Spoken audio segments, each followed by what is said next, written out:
Novel بچپن کا دسمبر، episode 15۔ پہلا دور، پہلا جوا۔ عید گزر گئی۔ ابا نہ جانے کہاں سے کسی بورڈنگ اسکول کے فارم لے آئے تھے اور سارا دن انہیں پڑھتے رہتے اور اپنے رجسٹر میں کچھ نوٹ کرتے رہتے۔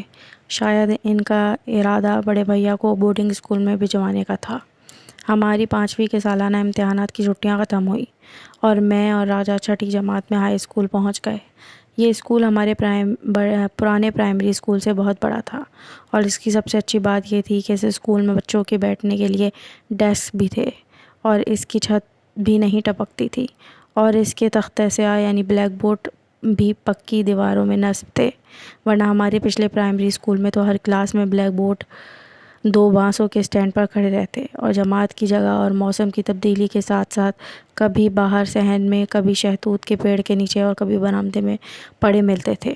سردیوں کی چھٹیوں میں ابا نے مجھے انگریزی کا پہلا قاعدہ بھی دلوا دیا تھا، جس میں اے فار ایپل اور بی فار بیٹ پڑھتا رہتا تھا۔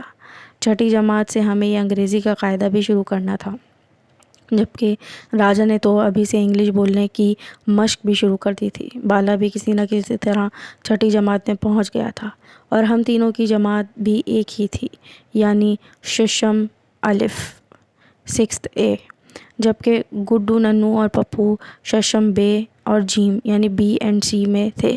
سچ تو یہ ہے کہ ہم سب بچے ڈیسک پر بیٹھ کر خود کو کافی باعزت محسوس کرنے لگے تھے۔ حالانکہ سب جماعتوں میں ڈیسکوں کی کمی کے باعث 2 ڈیسک جوڑ کر 3 بچوں کی ٹولیاں بٹھائی گئی تھیں، لیکن ہمارے لیے یہ بھی غنیمت نہ تھا۔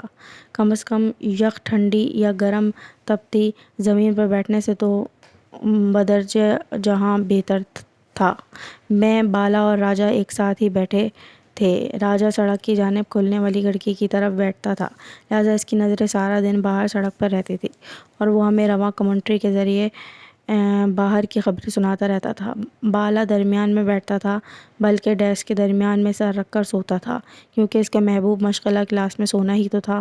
میری ڈیوٹی یہ تھی کہ ٹیچر کے آتے ہی اسے کونی مار کر جگا دیتا، بالآخر چند لمحوں تک آنکھیں کھلی رکھنے کی سر توڑ کوشش کرتا اور پھر کتاب نکالتے ہی کچھ ہی دیر میں اس کا سر دوبارہ آہستہ آہستہ رکوع میں جھکتا جاتا۔ میں اپنی کتاب کے ساتھ ساتھ اس کے صفحے بھی پلٹتا جاتا اور جیسے ہی اس کی سبق پڑھنے کی باری آتی، میں اس خاص سطر پر انگلی رکھ کر فوراً اسے جگا دیتا اور بالا تیزی سے بنا رکے وہیں سے پڑھائی جاری رکھتا جہاں سے پچھلے بچے نے چھوڑی ہوتی۔ مجھے بالے کی اس مہارت پر ہمیشہ رشک آتا تھا، کیونکہ جیسے ہی بالا سبق ختم کرتا، فوراً بیٹھ کر نیند کا سلسلہ بھی دوبارہ وہیں سے جوڑ دیتا تھا جہاں سے ٹوٹا تھا۔ میں نے بالے سے اس کے بڑے بھائی اکو کی اس چاند رات والی حرکت کا ذکر بھی کیا تھا، لیکن میں یہ بھی جانتا تھا کہ خود بالا بھی اس معاملے میں کچھ بھی کرنے سے معذور ہے، کیونکہ اس کی اپنی جان اکو کے ڈر سے نکلتی تھی۔ البتہ اس نے مجھ سے یہ وعدہ ضرور کیا تھا کہ وہ موقع ملتے ہی اکو کا گراری دار چاقو کہیں غائب کر دے گا۔ وجو آپی اس شام کے بعد مزید محتاط ہو گئی تھیں اور انہوں نے چھت پر جانا بھی کم کر دیا تھا۔ طاہر بھائی اپنی ڈاکٹری کی پڑھائی کے آخری سال میں پہنچ چکے تھے اور مجھے سب سے زیادہ خوشی اس بات کی تھی کہ اب ان کی پڑھائی اتنی کٹھن ہو گئی تھی کہ انہیں وجو آپی کو پڑھانے یا ان کی مدد کرنے کا وقت بھی ذرا کم ہی ملتا تھا۔ البتہ اس بات سے خود وجو آپی کچھ الجھی سی رہتی تھی۔ 1-2 مرتبہ انہوں نے کسی کتاب پر سرخ پینسل سے نشان لگا کہ مجھے بھی طاہر بھائی کے ہاں بھیج کر ان سے کہوں کہ ذرا ان سطروں کا مطلب سمجھا دیں یا تشریح لکھ دیں، لیکن میں یوں ہی باہر سے ایک چکر لگا کر واپس آ گیا کہ طاہر بھائی تو جانے کن موٹی موٹی کتابوں میں سر کھپائے بیٹھے ہیں اور میری طرف تو دیکھتے بھی نہیں۔ یہ سنتے ہی وجو آپی کے گلاب چہرے کا رنگ کچھ بدل سا جاتا اور ان کی آنکھوں میں ہلکی سی نمی بھی آ جاتی، جسے اس وقت صرف میں ہی محسوس کر پاتا تھا۔ کبھی کبھی تو مجھے خود پر بے حد غصہ آ جاتا کہ آخر میں ان سے جھوٹ کیوں بول رہا ہوں۔ کیا تھا اگر میں واقعی طاہر بھائی کو کہیں نہ کہیں سے ڈھونڈ کر ان سے 2 لائنوں کی تشریح لکھوا ہی لاتا، لیکن اسی لمحے میرا ذہن میرے دل کو زوردار جھاڑ پلاتا کہ زیادہ حاتم طائی بننے کی ضرورت نہیں ہے۔ بھول گئے وہ دن جب اسی طاہر بھائی کی وجہ سے تم اپنے کارڈ وجو آپی تک نہیں پہنچا پائے تھے۔ خبردار، ان دونوں کے دور رہنے میں ہی تمہاری بہتری ہے۔ لیکن اگر ایسے فیصلے ہمارے ذہن یا دل کی مرضی کے تابع ہوتے تو پھر بات ہی کیا تھی؟ ابھی میرے چند دن ہی سکون سے گزرے ہوتے کہ پھر ان دونوں کا کہیں نہ کہیں ٹکراؤ ہو ہی جاتا، اور پھر سے چند گلے شکووں کے بعد وہ دونوں ہنس کر سبھی رنجشیں بھلا دیتے اور میں پھر سے کانٹوں پر لوٹنے لگ جاتا۔ اس دن بھی کچھ ایسا ہی واقعہ ہوا۔ ہم بچے بڑے میدان میں جمع تھے۔ راجا ہمیں کھیلنا سکھا رہا تھا، پتے کھیلنا سکھا رہا تھا۔ یہ تاش کے پتوں والا کھیل نہیں تھا، بلکہ اس کھیل سے سگریٹ کے خالی ڈبیاں پتوں کا کام دیتی تھیں، اور ہر سگریٹ کی برانڈ کا ایک مختلف نمبر ہوتا تھا۔ مثلاً K2 سگریٹ کا پتا 1 نمبر کا تھا، اور بگلا مارکا سگریٹ 2 نمبر کا، ویلز اور ریڈ اینڈ وائٹ 5 نمبر کے پتے تھے، کیپسٹن کے 10 نمبر تھے۔ اس طرح 50 نمبر والی ڈبیاں بھی ہوتی تھی۔ ایمبیسی کے 100 نمبر تھے اور کیمل کے 500۔ یہ سگریٹ کی خالی ڈبیاں ان دنوں ہمارے لیے جیسے باقاعدہ کرنسی کی حیثیت ہی رکھتی تھیں۔ ہم سارا دن اپنے محلے اور اس کے آس پاس سے یہ پتے جمع کر کے اپنے ذخیرے میں اضافہ کرتے رہتے۔ جس بچے کے پاس جتنے زیادہ اور بڑے پتے ہوتے وہ اتنا ہی امیر کہلاتا۔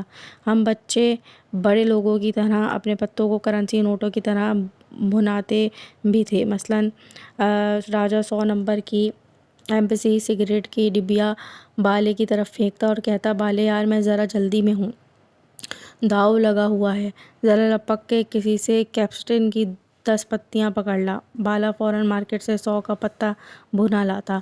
غریب قسم کے بچے ہاتھوں میں K2 اور بگلا سگریٹ کی ڈبیوں کی ریزگاری لیے ادھر ادھر چھوٹے داؤ لگاتے نظر آتے، اور اگر خوش قسمتی سے کسی بچے کے ہاتھ 500 والی کیمل کی پتی یا 1000 والی ڈائمنڈ سگریٹ کی ڈبیا لگ جاتی تو وہ تو گویا شہنشاہ کہلاتا تھا۔ کبھی کبھی تو ان پتوں کی بازار میں ایسی قلت پڑ جاتی کہ 500 یا 1000 پتی کے رکھنے والے ریزگاری کے لیے ہی ترس جاتے، اور انہیں مجبوراً کھلے بازار میں اپنا بڑا پتا اونے پونے بیچنا پڑتا۔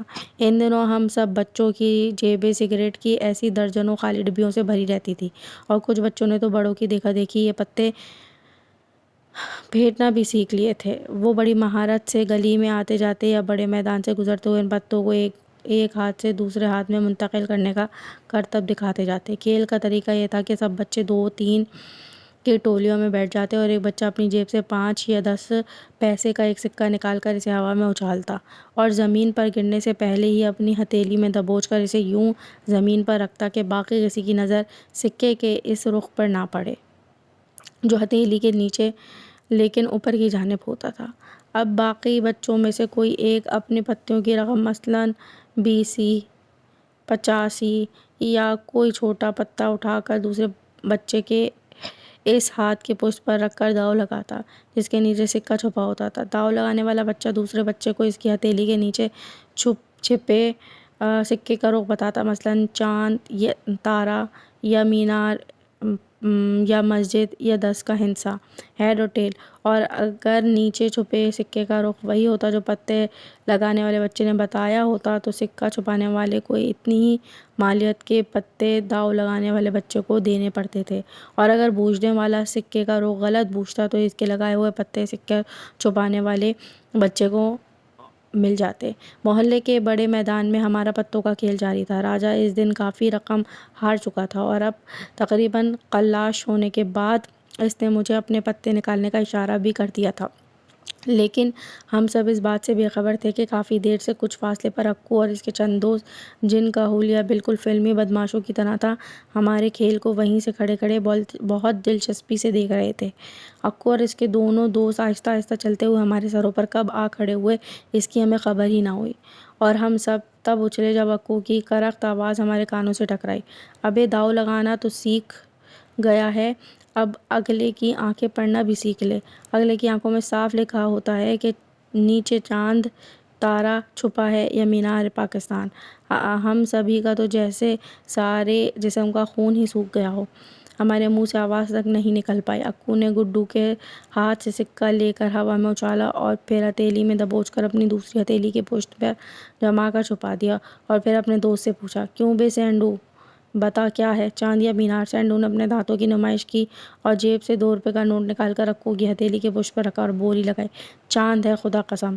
اکو نے ہتھیلی اٹھائی، نیچے سے سکہ مینار کے رخ پر ملا۔ اکو نے ایک قہقہ لگایا اور 2 روپے اپنی جیب میں ڈال لیے۔ پھر اس نے دوسری بار سکہ ہوا میں اچھالا اور دوبارہ چھپا کر اپنے دوست سے پوچھا، چل بھائی سلطانے، اب تیری باری ہے، چاند یا مینار؟ سلطانے نے کچھ وقت لیا اور جیب سے 5 روپے کا نوٹ نکال کر اکو کی آنکھوں میں گھورتے ہوئے دیکھ کر بولا، سلطانے نے بھی کچی گوٹی نہیں کھیلی، مینارہ ہے، چل ہاتھ کھول۔ اکو نے ہتھیلی ہٹائی تو نیچے سے چاند جھلک رہا تھا۔ اکو نے پھر زوردار قہقہ لگایا اور 5 کا نوٹ سلطانے کی انگلیوں سے اچک لیا۔ سلطانے غصے میں بڑبڑایا، دھت تیری کی، پر لگتا ہے تو نے یاروں کے ساتھ کوئی گیم کی ہے اکو جانی۔ اکو نے سکہ دوبارہ گڈو کی طرف اچھال دیا، نہیں میری جان، کوئی گیم نہیں کھیلی میں نے، صرف تھوڑا سا دماغ چلایا اپنا اور بس، یہ سارا بھیجے کا ہی تو کھیل ہے۔ پھر اکو نے راجا سے کہا کہ وہ سکہ ہوا میں اچھال کر زمین پر اپنی ہتھیلی کے نیچے چھپا لے۔ راجا نے ایسا ہی کیا۔ اب ان تینوں دوستوں نے راجا کے ہاتھ کے نیچے چھپے سکے پر داؤ لگانا شروع کر دیا۔ کبھی اکو جیت جاتا اور کبھی اس کے دوست۔ ہم سب بچے دم سادھے لیکن دلچسپی سے یہ کھیل دیکھ رہے تھے۔ ہم سب میں سے کسی کے وہم و گمان میں بھی نہیں تھا کہ ہم سب انجانے میں اکو اور اس کے دوستوں کے ساتھ اس جوئے میں شریک ہو چکے ہیں، کیونکہ وہ لوگ رقم بھی ہمارے ہاتھ میں دے کر بولی دیتے۔ اکو 5 کا نوٹ میرے ہاتھ میں دے کر کہتا، چل بھائی منّے، لگا دے یہ پنجی چاند تارے پر۔ وہاں سے ایک دوست ننھو کے ہاتھ پر پیسے رکھتا، جانی تو بھی دل بڑا کر کے چپکا دے مینارے پر۔ یہ میری زندگی کا پہلا جوا تھا جو اس روز میں نے انجانے میں کھیلا تھا۔ اس کے بعد بھی میں نے زندگی میں کئی جوئے کھیلے اور ہمیشہ مات ہی کھائی۔ میں شاید پیدا ہی ہارنے کے لیے ہوا تھا، لہٰذا زندگی کا ہر جوا ہارتا ہی چلا گیا۔ شاید سب سے بڑی مات ابھی میرا انتظار کر رہی تھی۔ ہم اپنے کھیل میں مشغول تھے کہ اچانک سینڈو نے اکو کو کوہنی مار کر کہا، اوئے اکو تیری ٹانگیں والی۔ سلطانے نے بھی ٹھنڈی سی آہ بھری، قسم شاہ جی کے مزار کی، یہ تو پٹاخہ یا پٹاخہ، پوری کی پوری نشو ہے، اپنا تو دل آ گیا ہے اس پر۔ ہم بچوں نے بھی چونک کر آنکھیں اٹھا کر دیکھا اور میرے پیروں کے نیچے سے زمین نکل گئی۔ وجو آپی اپنے تانگے سے محلے کے پھاٹک پر اتر کر پیدل گھر کی جانب سر جھکائے روانہ تھی۔ اکو اور اس کے دوست ہم بچوں کو وہیں بیٹھا چھوڑ کر اس بیچ رستے میں کھڑے ہو گئے جہاں سے وجو آپی نے گزرنا تھا۔ وجو آپی چھوٹے چھوٹے قدم اٹھاتی سر جھکائے بے خبر چلی آ رہی تھی۔ سینڈو نے انگلی منہ میں ڈال کر ایک زوردار سیٹی بجائی۔ وجو آپی نے بے خبری میں سر اٹھایا اور ان تینوں کو اپنی راہ میں یوں قدم گاڑے کھڑے دیکھ کر خود ان کے قدم ڈگمگا سے گئے۔ وہ شاید اپنے کالج سے واپس لوٹ رہی تھیں، کیونکہ ان کے کاندھے پر ان کا بیگ ابھی تک لٹکا ہوا تھا۔ کبھی کبھار جب ان کا پریکٹیکل ہوتا تھا تو وہ یوں ہی کالج سے دیر سے لوٹتی تھیں۔ میں نے گھبرا کر ادھر ادھر دیکھا، میدان دور دور تک سنسان تھا، کوئی بڑا بوڑھا بھی دکھائی نہیں دے رہا تھا۔ وجو آپی نے کنی کاٹ کر نکل جانا چاہا، لیکن اکو قدم بڑھا کر ان کے سامنے آ کھڑا ہو گیا اور سرسراتے لہجے میں بولا، 2 گھڑی کبھی ہماری طرف بھی دیکھ لیا کرو سرکار، ہم میں کیا کانٹے جڑے ہیں؟ ساری مہربانیاں کیا اس اکیلے پڑھاکو ڈاکٹر کے لیے ہیں؟ غالباً اکو طاہر بھائی کا طعنہ دے رہا تھا۔ سینڈو اور سلطانہ زور سے ہنسے۔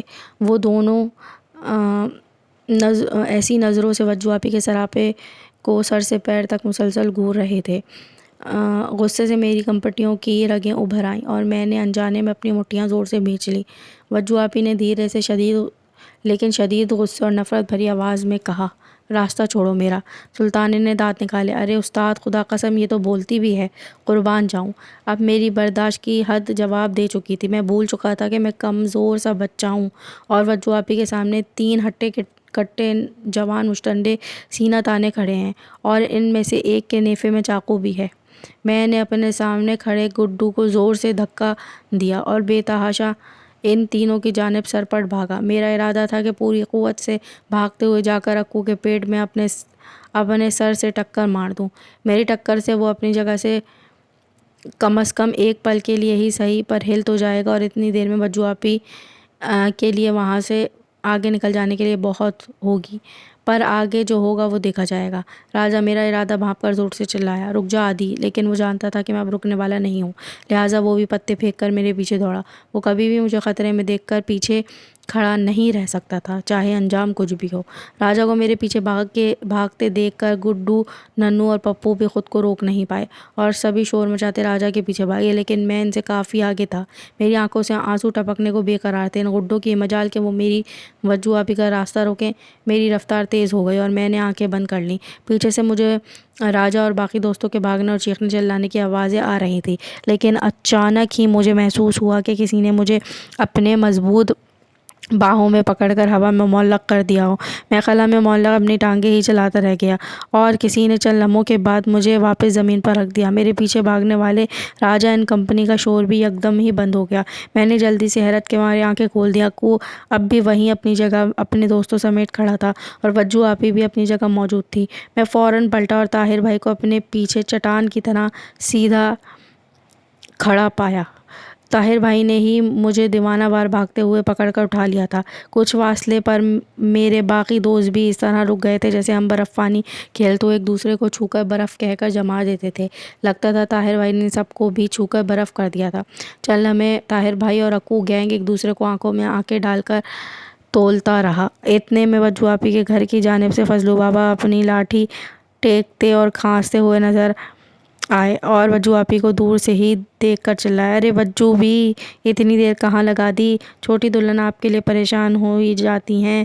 وجو آپی جلدی سے آگے بڑھ گئے۔ فضلو بابا پورا معاملہ سمجھ ہی نہیں پائے اور ان کو لیے آگے چل پڑے۔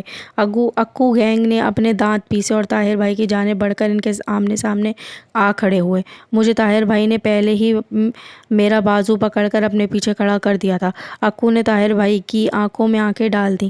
تو اپنی حکمت چلانے کی سوچ بابو، اکو کے ساتھ ماتھا بھڑائے گا تو ساری ڈاکٹری بھلا دوں گا۔ طاہر بھائی نے سکون سے جواب دیا، تم اس محلے میں نئے ہو اس لیے شاید یہاں کے ریت رواج سے واقف نہیں ہو۔ آئندہ اس محلے کی کسی لڑکی کا راستہ کاٹنے کی کوشش مت کرنا۔